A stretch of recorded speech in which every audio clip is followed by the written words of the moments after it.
Hello everyone, and this is my review for WWE Monday Night Raw on June the 8th, 2015, and, you know, actually I feel like they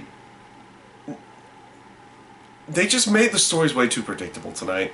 Like, to the point of, at least in the terms of how they went with the Money in the Bank contract match and the WWE title match.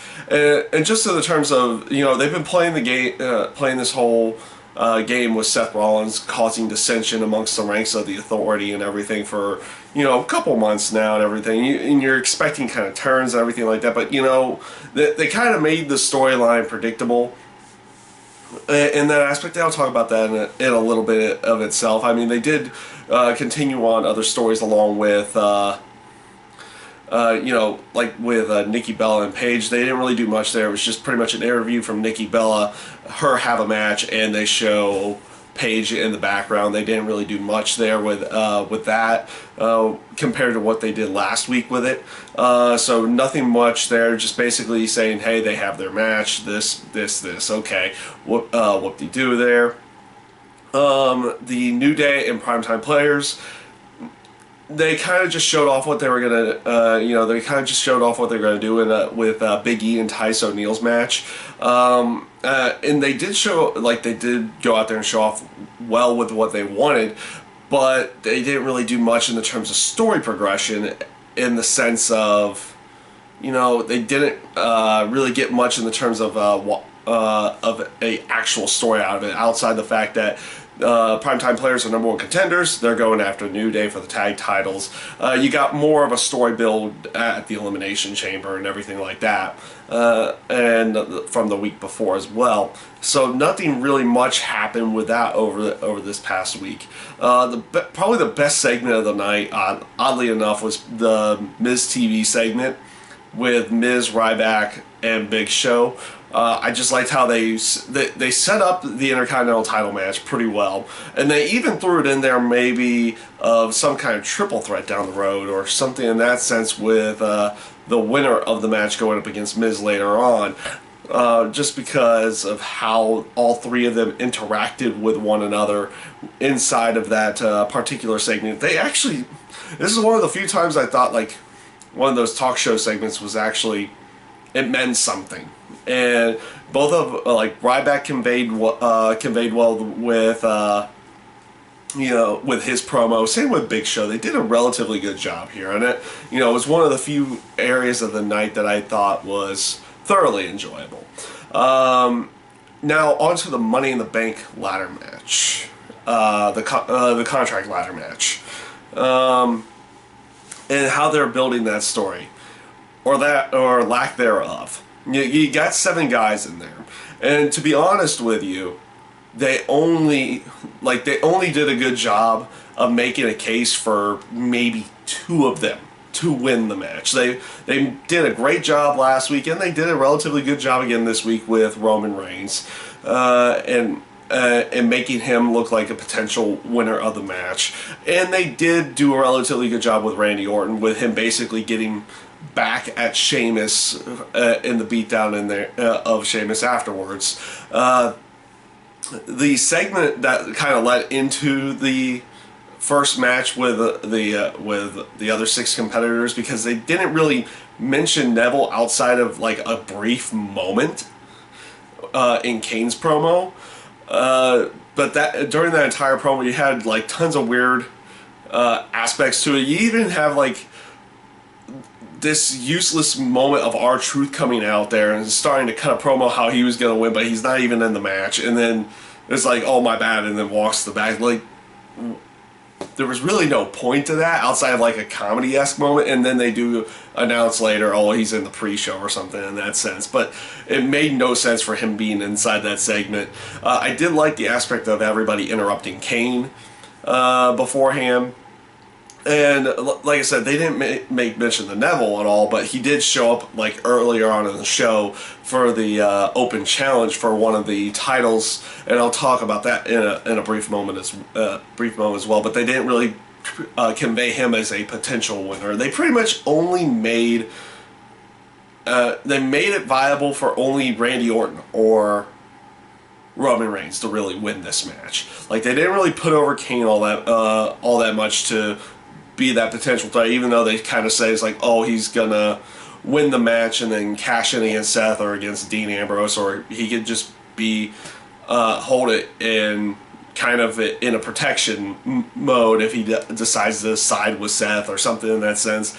But nothing that really kind of said, oh, Kane's winning this match. Obviously, with Dolph Ziggler, they're doing more setting up with him, Lana, and Rusev to set up something for when Rusev comes back. So you have more of that aspect. So you kind of throw him out of the mix on this one. It's just, I don't think they did a really good job of setting up this match and making other people outside of like two be legitimate threats to winning the match itself. So I would say that the bill going into the Money in the Bank ladder match is kind of blah. I mean, we'll see how the match comes off. Most ladder matches come off pretty good. So in that case, I think it's going to probably end up being a relatively fun match, but it didn't really come off all that well to begin with. So this leads into, or this doesn't lead into, but you know, the next one I wanted to talk about was Kevin Owens and John Cena's promo at the beginning of the show. Obviously, they made it seem like John Cena was going to come out and do the U.S. Open Challenge. He gets interrupted by Kevin Owens, and they go in a pretty good back and forth again, and then basically setting it up that both of them have an open challenge. The next person who comes out can choose, and obviously it was Neville. In this case, like I said, he showed up in this portion. So they came out and had, with Neville being the person accepting the open challenge, he chooses Kevin Owens in this case because we had seen him do the John Cena one. So you need to have Kevin Owens in a match inside of this area. And did they put on a really good match? Yeah, they did put on a really good match. Nothing less than what you expect from Neville and Kevin Owens here. And it was also a relatively good way of getting Kevin Owens over a little bit more. He beats a former NXT champion, everything in that aspect, and then building him going into his rematch with John Cena the prior week. Him basically doing everything he needed to do there. And like I said, the match itself was rather good. Neither one of the guys ever really looked weak at any given time. So the aspect of, you know, Kevin Owens going over cleanly over Neville in this case doesn't really hurt all that much because, like I said, they had good back and forth. They sold relatively well for each one's spots, and no one really got the clear decisive win until one of the finishes actually got hit. So relatively good match there. A lot of fun to watch between the two of them.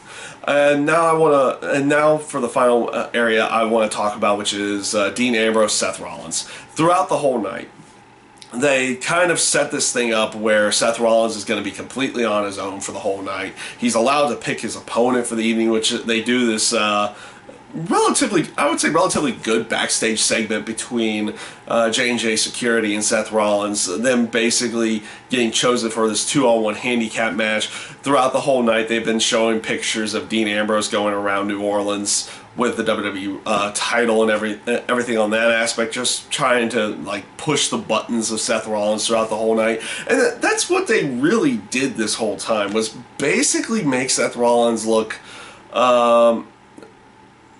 they made him look very vulnerable in this aspect, and then throughout this entire story, ever since the Elimination Chamber, they've made him look just extremely vulnerable and making him look like he's going to lose. So that's where I'm saying, like, they kind of made it way too predictable for the Money in the Bank show.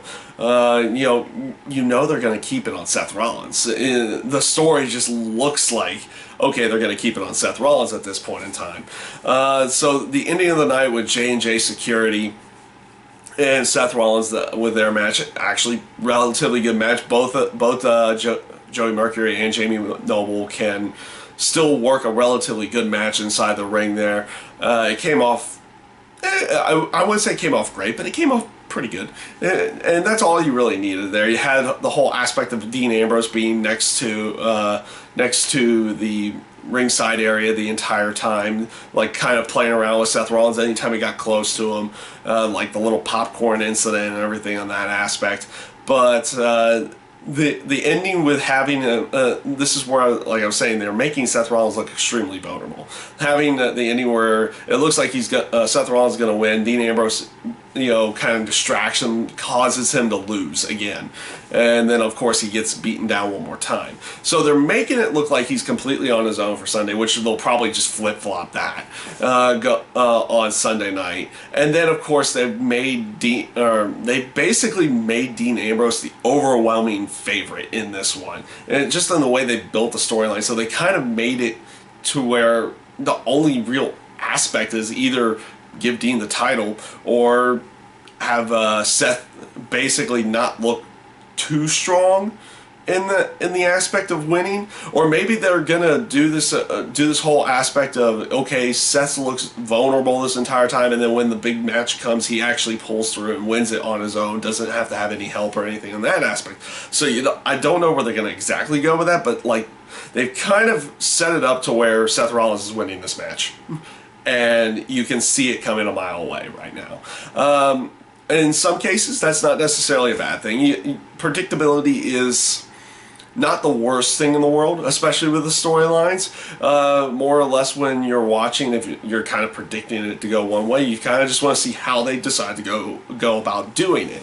But there are those times where you kind of want to be surprised with what they're going with and see where they're going to actually go with it into the near future. But the aspect that they made pretty much most of the match scenarios rather predictable going into Sunday isn't necessarily a bad thing, but it's not all that great of a thing either. So I mean, we'll see where they go with everything on the Money in the Bank pay-per-view. And that's my review this week for Monday Night Raw. And I thank you guys for watching.